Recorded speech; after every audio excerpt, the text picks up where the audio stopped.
In this culture, we have never had one authority to spread spiritual process, because this is the only culture on the planet without a religion of its own. So Hindu is essentially that culture which was born out of the river Indus is called Hindu. So it's a geographical and cultural identity, never was a religious identity.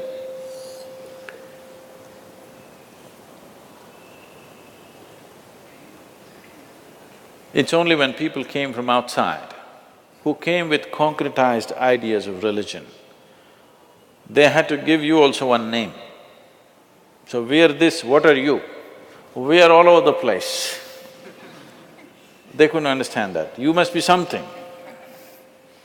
In the same place, a million things existed together. In the same house, if you are a family of five of you can worship 5 different gods and have absolutely no problem about it. We didn't even think it's a problem till people came from outside and told you our God and your God. Till then, we did not even think it's a problem. You could be worshipping this God right here, I could be worshipping that God right there, another could be sitting with eyes closed, another could be singing, another could be dancing, but we still thought, it's all okay, everybody can do their thing. So there has never been a religion in this land. We have 33 million gods and goddesses. That happened when our population was 33 million. Now we are 1.2 billion, but we lost our creativity. Yes. Because outside forces came, particularly Western forces came and they started making us feel ashamed of our gods. Too many gods. Well, there's only one God, as if it's a superior idea. If you can create one, why can't you create a million? You have not seen your one God, right? If you can create one, why can't you create a million or a billion? It's just a question of creativity, isn't it? So does it mean to say nothing beyond me exists? That would be a stupid way to conclude. As you sit here, you know you did not create yourself. Yes or no? Can you digest your food or digestion happens? It happens. Are you breathing or breathing happening? Are you beating your heart or is it beating? I can go on to your liver and kidney and everything, even to the spleen. Even the tiniest thing in your body, you're not running it, isn't it? It is happening. Are you spinning the planet or is it spinning by itself? You doing nothing. Doing nothing, just tidbits, everything vital is just being done. Yes or no? Everything that's vital to life is being done. You just have to sit here and just enjoy the spin. For that, how many problems? So, this is a land which clearly understood God is our making. That's the reason why in this culture God is not the goal. Mukti is the goal, liberation is the goal, ultimate freedom is the goal. God is never the goal. Yes or no?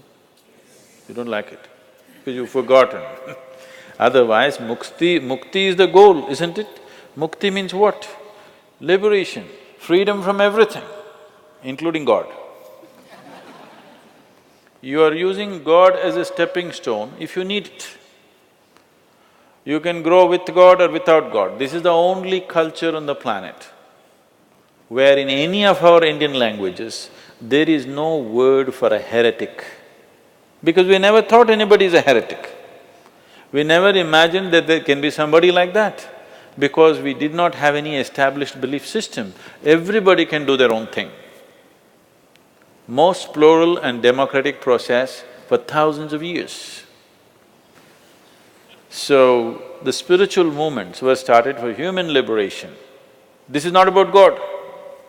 Nobody in the planet, no human being is interested in God, please understand this. People are interested in God because they believe He's a solution for their life, isn't it? Yes or no? You think if you go to God, all your problems will go away, your health problem will go away, your mental problem will go away, wife and husband problem will go away, you can pass an examination without studying, you can succeed in business without working, so many things, incredible things. But it's about you, isn't it? Yes or no? It's about you. So when it's about you, we were straightforward enough to address it straight. We said, this is about our liberation, this is about our well-being, this is about our ultimate well-being, not just immediate well-being. So this is a culture which looked at it this way. So it is a complex array of spiritual movements. Many have died, unfortunately. In the yogic system it says, when somebody asks Adi Yogi, how many paths can be there? He says, if you use your system and go, there are only 112. But if you go beyond your system, how many atoms are there in the universe? That many doorways are there. So we gave the freedom to create your own God. There is something called as Ishta Devata. You can choose your God. If you don't like any, you can create one. Yes. You suddenly like the tree in your house, you can start worshipping. Nobody in this country will think it's funny or weird. Anywhere else if you do it, they would be burnt alive, but now they will throw stones at them across the fence because they think you're a heretic, you're worshipping a tree. You like a stone in your garden, you can start worshipping that. Nobody thinks anything odd about it. It's perfectly fine. Because there is not a single atom in the existence without the hand of the Creator in it. Every cell in your body is doing complex activity not because of you, isn't it? The source of creation is functioning through that. Every atom, all this complex movement of proton, neutron, electron happening, you doing it? The hand of the Creator is very much in it. So, every atom is a doorway to the beyond. Because of this, so many varieties of spiritual movements happened. It's unfortunate so many have died in the last 100 years, so many. But still the variety is fantastic. How many of you been to places like Kumbh Mela and things like that? You been to Kumbh Mela? The big one that happened in Allahabad, have you been to that? After 144 years, it comes. If you go and see there, you must go, you will see India, okay?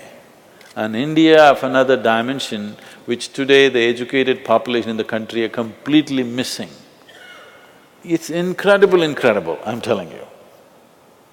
People are putting their last penny and traveling from somewhere just to be there for 2 days and go. I'm saying it's that level of people, where 100 rupees would mean like what a million would mean to you, that's how much 100 rupees will mean. That kind of people, putting everything that they have, they come with their families just to be there because somebody has told them on that day if you take a dip, you will attain mukti.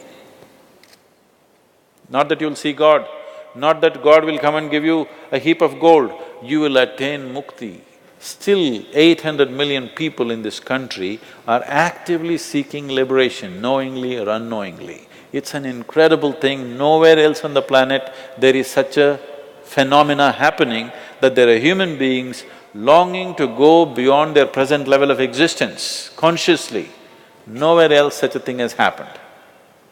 When Mark Twain visited India, he spent 2.5 to 3 months in India. There's a book about his travels. Along the equator, he traveled around the world. So, he said, anything that can ever be done, either by man or God, has been done in this land. This is one of the best compliments India has ever received. And that is so. In terms of understanding the mechanics of how a human being is made and what we can do about this, nowhere else has anybody looked at it with the profoundness that it has been looked at it in this culture, nowhere else. I'm not saying this being biased that I'm born in India, so I have to boo. This is not about you being Indian or not Indian. This is about a profoundness of knowledge which is gone awry, lost its tracks or losing its tracks slowly. Unless we put it back on the right thing, humanity will lose something tremendous, because today we know how to call on the phone and talk to somebody in America, but we do not know how to communicate with this one yet. Our communication technology, information technology has hit the ceiling, but what information do you have about the nature of your own existence? Nothing. We know how to do many things, we can go to the moon, but you don't know how to simply be here.